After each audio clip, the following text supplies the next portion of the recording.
Olá! A partir de agora você é nosso convidado a acompanhar uma conversa com a senadora Ana Amélia. O programa Argumento está ouvindo alguns senadores para discutir o projeto de um sistema unificado de segurança pública, que já foi apreciado pela Câmara dos Deputados, já chegou ao Senado Federal e está na Comissão de Constituição e Justiça e que vai ser objeto de reflexão de todos na casa, uma vez que vem a plenário. Cada estado brasileiro vive a questão da violência por uma perspectiva. Então vamos ouvir a senadora Ana Amélia, do Rio Grande do Sul, um estado de fronteira, o que já significa um tipo de problema de segurança pública, né, senadora? E sua perspectiva sobre a discussão, debate, construção de um sistema unificado de segurança pública para o país. É a única forma. Quando você tem um inimigo muito forte, você tem que se unir forças para ficar tão forte quanto e superá-lo. E o inimigo forte é o crime organizado no Brasil hoje, que não está deixando ninguém com segurança e liberdade em qualquer área. O mais grave é que eu sou de um estado com muita força na agricultura, então é a migração da criminalidade da zona urbana, que está com um policiamento ostensivo mais intenso, e indo para a área rural que está desprotegida. Então, o assalto a bancos nas pequenas cidades, explodindo os caixas eletrônicos e também o crime organizado atuando fortemente no roubo de todos os insumos de um agricultor, de máquinas e implementos agrícolas e muitas vezes não satisfeitos com todo esse prejuízo, ainda entrando na casa para fazer as maiores atos de selvageria, covardemente, violentando ou matando pessoas. E aí imagine como é que fica o ambiente ali, como foi revelado recentemente, os funcionários dessas propriedades que trabalham ali também. Então, todos são impactados negativamente. Nós fizemos até aqui pela Comissão de Agricultura e Reforma Agrária uma audiência pública para debater esse problema da área rural, o aumento muito grande, acentuado da criminalidade na área rural. E quais as medidas que você tem para tomar para reduzir isso que, claro, tem impacto, primeiro sobre o custo final da produção, porque você vai ter que ter mais equipamentos, você vai ter que ter guardas, você vai ter que ter seguranças, né, para serviço a mais, né? E uma gravidade ainda, veja só, o bandido entra lá com uma metralhadora ou com um fuzil, como foi a morte de um policial ali no Vale do Caí, que ele deu um tiro, o criminoso, numa operação policial da Polícia Civil, um jovem policial de 30 anos, deixou uma filhinha de menos de um ano de idade, e ele foi assassinado com um tiro por um criminoso que estava sendo perseguido, com um tiro de fuzil pelas costas. Então, como é que esse fuzil chegou? Sim. Ele não compra no mercado, né? É contrabando. Aí a integração vem a Polícia Federal, a Polícia Rodoviária Federal, a Polícia Civil, a Polícia Militar. Falo de um estado também que ele é um estado legalista, onde a Polícia Militar, nós chamamos a Brigada Militar do Rio Grande do Sul, ela tem quase 200 anos, 160, 170 anos.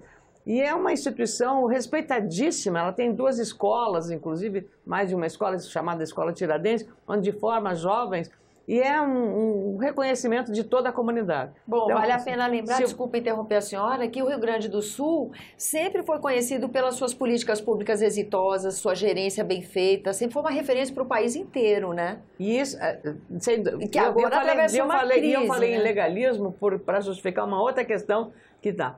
O bandido chega lá com uma metralhadora, mas o dono da propriedade rural, dentro da sua própria casa, não tem direito, como determina o Estatuto do Desarmamento, ele não tem direito de ter uma arma para se defender dentro da sua própria casa. Não tem. É proibido ele ter isso. Então, veja que situação. Então, nós estamos... Eu até abordei isso com a doutora Raquel Dodge, quando ela esteve na sabatina da CCJ, sobre isso que a lei desprotege a pessoa dentro da casa. Não, é evidente que o produtor rural vai sair de armas. Armado. E o Rio Grande do Sul é um estado que, no desarmamento, teve o mais alto índice de rejeição ao Estatuto por ser um estado legalista. O número de armas registradas no Rio Grande do Sul é o número maior do Brasil, percentualmente. Por essa característica. Por essa coisa do legalismo. Lá tinha os clubes de caça e pesca, tudo, eles tinham um respeito, porque sabiam que a preservação, tudo estava dentro desse conceito. Então, isso é um dado que é extremamente preocupante. Estão roubando, e como algumas regiões ali, Eles são muito próximas da Argentina. Ali está o Rio Uruguai, que divide os dois países, o nosso estado, o Rio Grande do Sul. O que acontece? Eles roubam uma máquina, botam em cima de uma balsa e levam para a Argentina. No Paraguai é carro, né? Carro de todos os tipos de carro.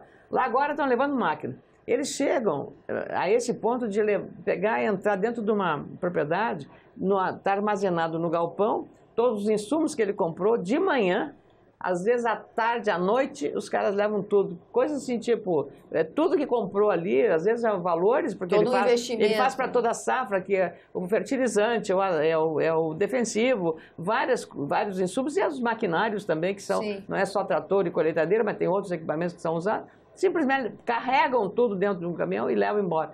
Como é que você vai conviver com esse grau de insegurança? E é por isso que a integração nesse processo ele é fundamental. Agora, uma coisa que você começou a falar sobre os estados.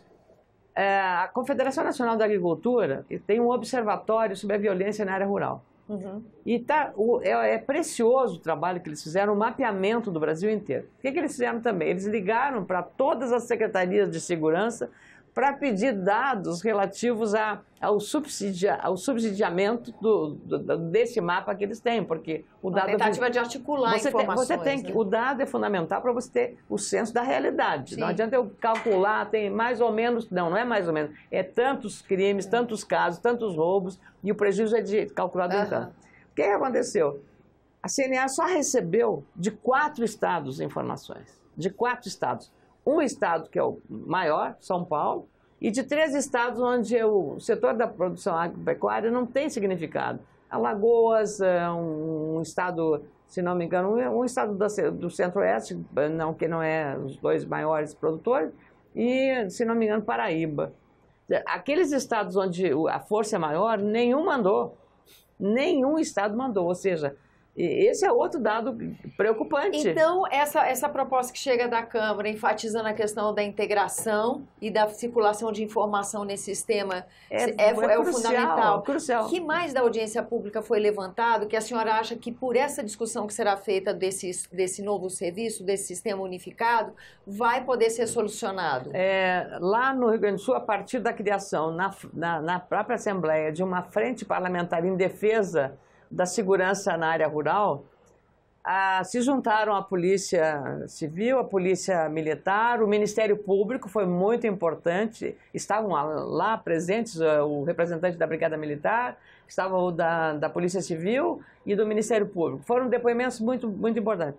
Bastou que fizessem uma força-tarefa, ou seja, sem aumentar o efetivo, porque não há condição num país que quebrou, né? De novo, é uma questão de articulação, quebrou né? A União, quebrou os estados, os municípios estão todos quebrados, não tem dinheiro. Então, é simplesmente organizar de maneira inteligente e criativa, e esta força-tarefa, que foi criada há 20 meses, conseguiu não só desbaratar quadrilhas do crime organizado que operavam no roubo de gado, que lá no Rio Grande do Sul chama abigeato, né? A palavra conhecida, não é um palavrão, mas lá chama abigeato.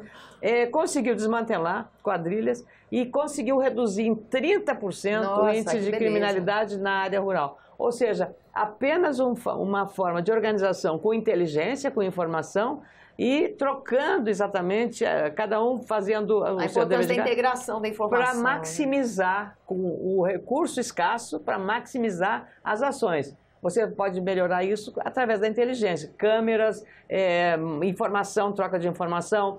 Agora, você esbarra em outros problemas também. Quais? Na área rural, por exemplo. Estou falando na área rural porque é a mais vulnerável, a menos protegida. É o seguinte, às vezes de uma propriedade para outra, não tem serviço de telefonia, não tem celular funcionando. Infraestrutura, então. Ou não tem energia, a energia é só monofásica. Então, você também precisa, isso vai servir para você reestruturar do ponto de vista das comunicações ou da energia para ter acesso ou ligar e falar. E, às vezes, muitos casos, os vizinhos têm que também se organizado, participando, e não basta só, tem que entrar nesse processo, também os sindicatos rurais, as federações de agricultura, porque as cooperativas agrícolas, todo o sistema que trabalha e defende o agricultor. Ou seja, aproveitando esse último minuto de entrevista, pergunto para a senhora, a expectativa então com relação a esse trabalho que deve começar nos próximos dias é animador? Eu acho que nós temos que dar um passo, pode ser pequeno, mas se você conseguir fazer avançar, como foi visto no Rio Grande do Sul, que uma iniciativa de uma força-tarefa que integrou todas as instituições da segurança, foi gestão, foi eficiência, foi informação, inteligência, e aí conseguiu se reduzir 30%. Olha, em 20 meses, em pouco Tânia, tempo. Em pouco tempo, então você tem casos concretos que você pode trabalhar. Agora, se os estados não mandarem informações, é que nós estamos despreparados para tudo. Ou seja, integração, se não integrar, não funciona. Enquanto isso, o criminoso está usando o drone, está usando equipamento de armamento de alta potência, alta capacidade. Outro investimento, né, que ele faz. Exatamente, mas o dele é roubado, é contrabandeado e tal, não tem. Agora, vai um agricultor para cruzar lá com uma arma para ver o que acontece. Senadora, queria agradecer a sua presença aqui no nosso programa. Eu que agradeço a oportunidade. Eu agradeço também a você que nos acompanha, lembrando que esse é o programa Argumento e que você é nosso convidado a fazer sugestões e críticas ao trabalho da TV Senado pelo 0800 61 2211, uma ligação gratuita. Eu lembro também que você pode rever esse ou outros dos nossos programas por endereço eletrônico senado.leg.br/TV. Até a próxima!